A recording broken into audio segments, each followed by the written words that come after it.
Tulip sleeves ఎలా చేయాలో ఇప్పుడు చూపిస్తున్నాను.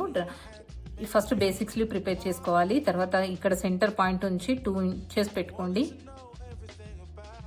ఇక్కడ నుండి ఇక్కడ సెంటర్ పాయింట్, డౌన్ పార్ట్లో సెంటర్ పాయింట్ నుంచి 1.5 పెట్టుకోండి.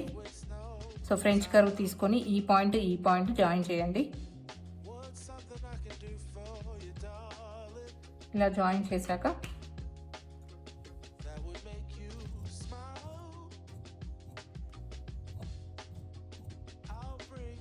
ఇది కట్ చేస్తున్నాను. ఫస్ట్ పార్ట్ కట్ చేశాక సేమ్ అదే పీసు మళ్ళీ వేరే క్లాత్ మీద పెట్టేసేసి ఇలా కట్ చేసేసుకోవాలి. సేమ్ అదే షేప్లో కరెక్ట్గానే కట్ చేసుకోవాలి.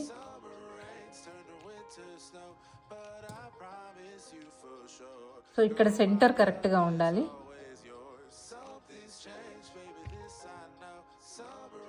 ఇంతేనండి, ట్యూలిప్ స్లీవ్స్ అయిపోయింది. ఇక్కడ స్టిచ్ అయినా చేసుకోవచ్చు, లేదంటే ఫ్రీగా అయినా వదిలేసేయండి. మనకి ఇలా హ్యాండ్స్ కనిపిస్తాయి.